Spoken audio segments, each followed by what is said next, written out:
What is going on, everybody? It's your boy Jay. Welcome back to another video. Now today, man, we're in for a treat, man. We're watching 3 disturbing real basement horror stories, and we're gonna hop straight into it, man. Make sure you guys drop a like, also subscribe if you guys haven't, and let's go, shall we?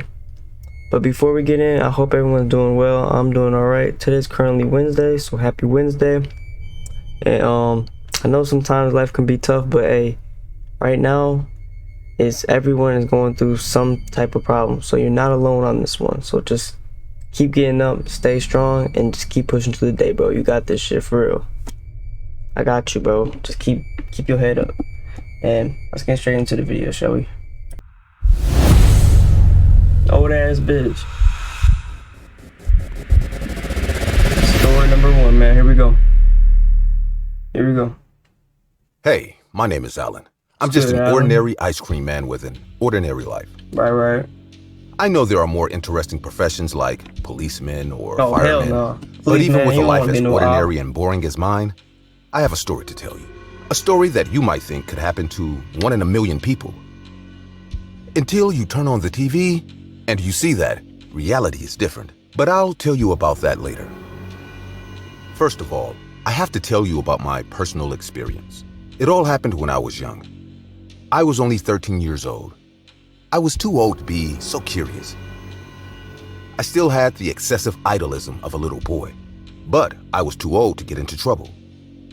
That day, my parents went to the supermarket. I didn't feel like going, and I was old enough to take care of myself, so they had no problem leaving me alone, even if I was a bit of a troublemaker. I used to be like that. I wasn't planning on leaving my room, honestly. I was playing video games in my room and having fun until I heard it. Like every day, the neighbor's dog started barking. To be honest, I never saw the neighbor's dog, but listening to it was horrible. Every day I heard their barks of pain, of fear. They were not coming from the yard or from inside the neighbor's house, but from his basement. Sometimes I would hide in the neighbor's yard and spy on them through the window. Them niggas. They looked like 2 normal people, but I didn't like the way they treated their dogs. 2 normal people? Bro, look at the old nigga. He got, bro, black bags under your eyes. That is not normal. And look at her. She look like a fucking condom.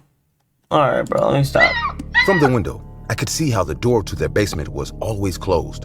And from there, the dog would cry, bark, and scratch at the door. The elderly couple who lived there always treated me well, but I hated the way they treated their poor dog. My dog had died a few weeks before, and I was going through a phase where I wanted to rescue and bring in as many dogs as possible. But my parents wouldn't let me. Not only were my parents gone that day, but the neighbors weren't there either. This nigga's playing. This was a double opportunity. Not only would I get to play with the dog, but I would let them out of the basement for even a little while.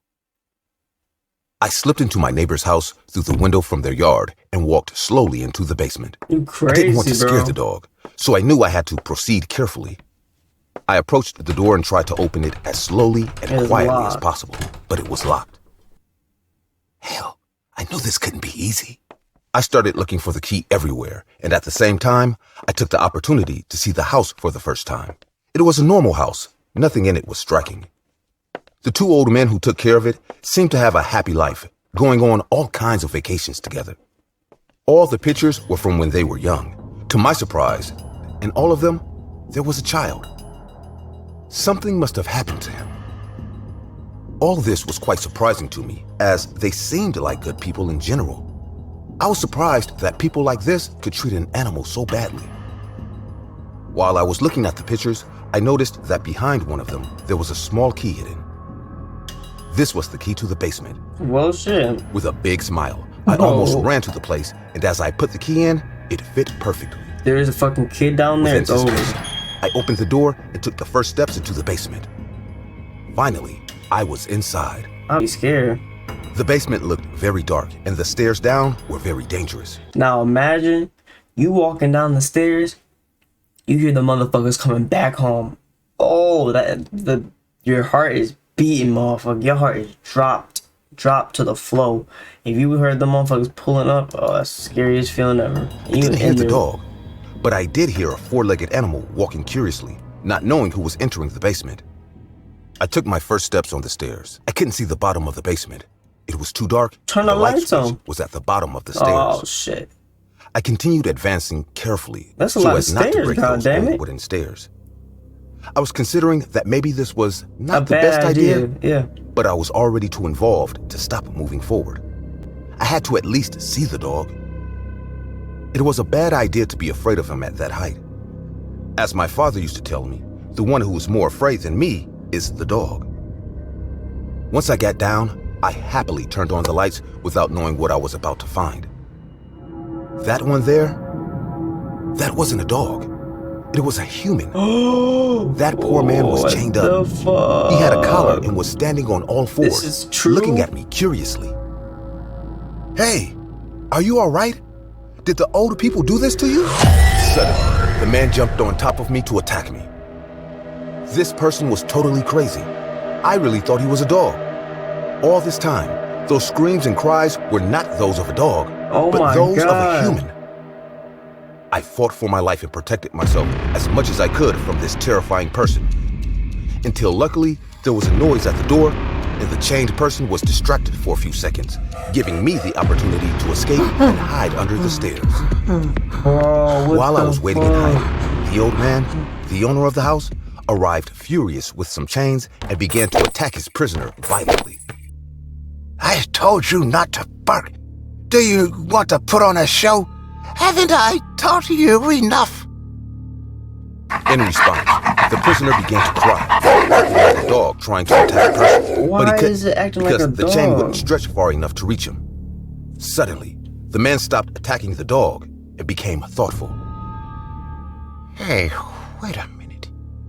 Why are the lights on? I could have sworn I turned them off before I left.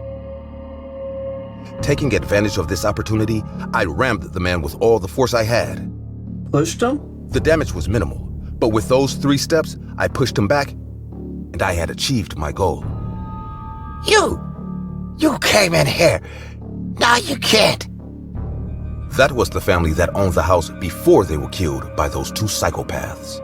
The only thing they kept was the kid in the picture, and they spent years and years training him to behave like, you can imagine, a dog. A dog. The boy, who was already over 20 years old, received all the psychological help he could, but the psychological damage was so great, but he took his own life before he could improve. Oh my goodness. As I said at the beginning, be very careful. Something as hard to believe as this can happen every day. That's true, bro. When you Be are leaving safe your out house, there, bro. stare into their eyes and ask yourself, how well do I know this person? Exactly, bro. You never know if that elderly couple you have around you might be the most wicked and cruel people you will ever meet in your life. Second story, bro. That's crazy. First one, crazy, bro. I'll give that motherfucker. I'm going to tell you the scariest thing that ever happened to me. And it happened when I was only 7 years old. Let me hear it. I remember waking up one night to the sound of scratching coming from inside my bedroom. Rubbing my eyes, I sat up and listened again, placing a hand in my ear so I could get a fix on its locations. To my surprise, the sound seemed to be coming from inside the walls, and it was moving. This startled me at first, as I thought a person might be living inside the wall, possibly with bad intentions. But after thinking it over, it was probably just some raccoons or something.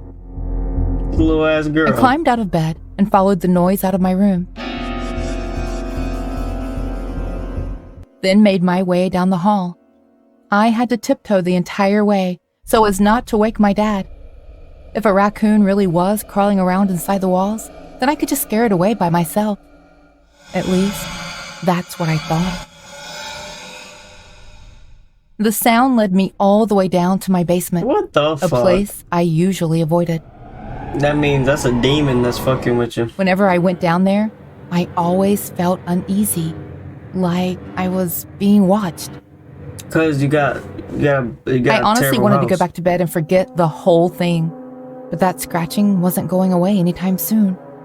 So I put on a brave face and opened the door. A chill ran down my spine as I peered down the stairway, leading into the shadowy abyss. The scratching stopped for a second before picking back up, almost as if whatever was causing it was now aware of my presence. For a moment, I thought I was making a big mistake going down there by myself. What Basement if the animal horror was dangerous? stories. What if it was bigger than Not me? going in the basement no more. I quickly ignored these questions and scoffed at my own cowardice. I'm not scared of some dumb animal, I thought to myself, trying to be brave. All I have to do is be really sneaky and catch the animal by surprise. Yeah, maybe. Feeling confident about my newfound plan, I immediately put it into action. I sat down and hastily took off my socks before tossing them aside. Then I slowly descended the stairs in my bare feet. Surely that would be enough to limit the noise of my footsteps. But, as an extra precaution, I kept a hand over my mouth to muffle my breathing.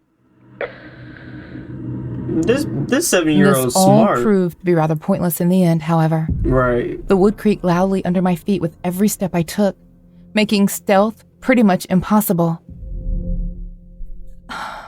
So much for that idea, I thought, while scampering the rest of the way down. Gotta find a demon. If the creature was only vaguely aware of my presence before, then it undoubtedly knew my exact location now.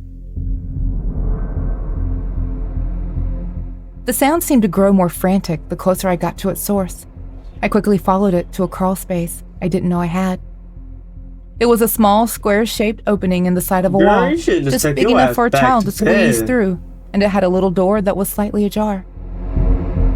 Since I'd already come this far, I laid down flat on my belly and crawled inside using my elbows, Yeah, you much like a stupid. soldier crawling under barbed wire in an obstacle course. You stupid. There was so little room that I pretty much had to be as flat as possible to fit. It was dark and cramped, And when but I you kept went, crawling until the sound suddenly disappeared. I paused for a moment, waiting for it to pick back up again, but it never did. A little anticlimactic, but at least it finally stopped. Before I could even think of getting out, however, I heard a loud squeak behind me and quickly looked over my shoulder as best I could. To my absolute horror, a pack of rats were right behind me, blocking the way I came. I screamed and started crawling further into the tunnel as the rats gave chase, hungrily snapping their teeth at my toes behind me. I didn't get very far though, as I soon reached a dead end.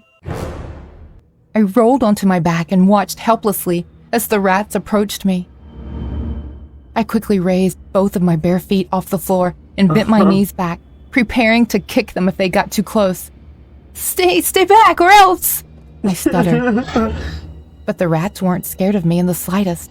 And why would they be? Nosy little girls in pajamas probably didn't come down here all too often, so I must have looked like a juicy all-you-can-eat buffet. Tears ran down my cheeks as I laid there, trembling, bare feet still raised in the air, waiting for them to attack. I felt like I was waiting for hours. This is a true basement story. This But bitch really, is stupid. it was only for a minute or two. As if to taunt me, the rats kept snapping their teeth the closer they got to my feet. One of them tried to bite me, so I kicked it before hastily reacting with my foot. That must have angered them, because without warning, they all lunged at me, ready to feast. And that's when I screamed at the top of my lungs and kicked as hard as I could. Man, you better get out of there. Terrible idea on my part. Right, now you got rabies and shit.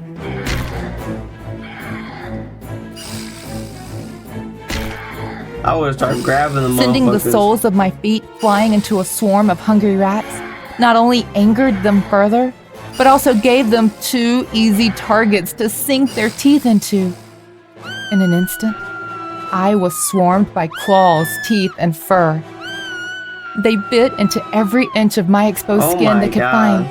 Arms, legs, feet, everywhere. I tried to defend myself, but it was like fighting an ocean. I was only saved when my dad came running into the basement with a baseball bat because he heard me scream. He shouted with fatherly concern, "In here!" I cried out while fighting off the rodents as best I could.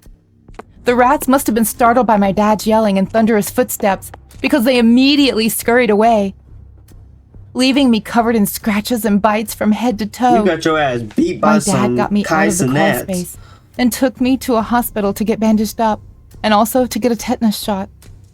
I was still shaken by what I experienced, but also relieved to be alive. Beat up. My dad apologized to me 1,000 times while I was recovering in the hospital bed, saying he should have taken me seriously, and I forgave him. He called an exterminator the next morning to gas the whole house. My dad and I had to spend a week in a hotel before returning home, and when we did, we never heard any more scratching inside the walls. That bitch went down there and caught. Years have caught passed her ass since lacking. then, but I'll never forget that awful sensation I of bet you being won't. swarmed by rats trying to eat me alive. That's crazy as fuck. Alright, y'all. Story 3, man. Last story of the night. Basements have served a purpose for centuries. Whether someone has used them for storage or hold prisoners, they've had Prisoners practical is use. crazy. Considering the fact that some have been used to hold prisoners. Some contain hidden places where people have endured torture. It's a tale as old as time, and it's what makes people afraid of basements. Something Basements about are being terrible. underground in a dark place is unsettling, no matter what is down there. I'm Ned, and my son Fallon is turning 14 years old, and insisted he wanted his bedroom to be In the basement. Oh. I'm becoming a man, Dad. I need my own space. My wife Alicia placed a full plate of pancakes, eggs, and bacon in front of him. Good morning. We should let him, Ned. I can even help you set it up. How would you like that, Fallon? You don't have a say. You're not my mom, and I don't need your help. Oh. I had just gotten married to Alicia about 6 months ago. My ex-wife and I divorced about 2 years ago. Fallon has been resentful ever since, as he hasn't seen his mother. Try as my poor Alicia might, Fallon wouldn't accept her as a mother figure in his life. Not that Alicia tried to replace her, but the boy needed someone in that role. Fallon, we've talked about this. You can't talk to Alicia like that. Like what? I'm just stating the facts. That's what the therapist told me to do. The therapist didn't give you a warrant to be an asshole either. Alicia is part of this house now, and you will respect her. Fallon pushed his plate away. I have to go. Eat your breakfast, I yelled after him. I'm not hungry. He grabbed his backpack and stormed out the door. Alicia sat down and placed her hand on top of mine. I appreciate you standing up for me. No need to thank me for that, baby. I know, but I married a good man, and I want him to know that. She smiled and kissed me. I married a good woman, and I know with time, Fallon will see that too. Thank you, my love. Listen, She's about Fallon's to try to birthday prison is this in nigga 2 up in the weeks, basement. and if he really wants his room in the basement, I say we surprise him and create a little man cave for him. I'll design it myself, and I know some guys who can whip it up in time for his birthday. Alicia, you don't have to be that nice to him. Besides, it's not like a gesture like that will win him over. No, but being hard on him is only going to push him further. I know how hard divorce can be on a kid. I came from a broken home too. Let me do this for him as my gift. I guess she a real one for that. I'll let you surprise him. Alicia was an interior designer, and with inspiration from Fallon's room and other interests, she and a crew had made up a section of the basement to be Fallon's That'd be own fire. man cave. Complete with a full-sized bed, LED lights, a flat-screen television, That's and gaming fire. system. She also threw in a small refrigerator for all his soda pop and snacks. And you hating on her? By the time his birthday Best time. came around and he saw his room, his eyes lit up, and to my surprise, he hugged Alicia and thanked her over and over again. Nice. W. This is the coolest thing I've ever seen. I'm sorry for being mean. I accept your apology. Now that Fallon was settled in the basement, he started spending a lot of time down there. Thinking. It got to the point where he was either in school or down in the basement. He didn't come up for anything. Then he started locking the basement. I didn't think anything of it until I started hearing screaming from the basement at night. I went down to see what was going on, pounding on the basement door. Fallon, I just heard screaming. Are you okay? Fine, Dad. I'm just watching a horror movie. Can you turn it down, please? Fine. I went back upstairs, and it was quiet the rest of the night. As time went on, women began to go missing. A strange smell started wafting from the basement, and Fallon just insisted that he had left some cheese out, and as soon as he finds it, he'll dispose of it. Something about his excuses didn't sit well with me, especially since he started being not only disrespectful, he's keeping the door locked too. Me too. He grew agitated and unreasonable. One day, while he was at school and Alicia was on a business trip, I went down to the basement, and what I saw drained the color from my face. His man cave looked like any teenage boy's room, but the smell came from down the hall. I followed the trail, and to my horror, there was a room I didn't know about, where at least 6 women were all tied up and gagged. They were in nothing but a bra and underwear, clearly dehydrated. How the fuck did his little 14-year-old ass did that? I looked around and found a video camera set up on a shelf above Fallon's bed. I took the camera and played the footage. I only made it a few seconds before I stopped and doubled over, puking all over the floor. I ran upstairs to get my phone and called the police. There was a reason we cut contact with my ex-wife, Emily. Why Fallon was in therapy. She used to go into his room at night and mark her territory, if you catch my drift. I went to the juvenile jail they're keeping him in to talk to him, as I haven't really seen him since they arrested him. I sat down at the desk and watched him come sit on the opposite side of the window that separated us. We each picked up the phone. Hey, Fallon. Hi, Dad. What did you do to those women? A sinister smile crept across his lips. He's wild. The look in his eyes was not of my son, but a demon. I needed her, Dad. I needed Mom. She used to make me feel good. And then you took that away from me. I wanted it back. I had to get that feeling back. You took her away. So this is all your fault. This little kid's crazy. To not only hear that my son was being violated, but he also seemed to enjoy it and was violating other women to seek that pleasure. I was so ashamed that I couldn't look at him ever again. Alicia and I moved away and started a new life in a new city. Fallon is dead to me. Wow, crazy as ever. If you guys enjoyed this video, man, make sure you guys hire top quality Latin America-based talent. Man, if y'all enjoyed this video, man, make sure you guys drop a like. Also subscribe if you guys haven't. And I'll see you on the next one, man. Peace. Love y'all.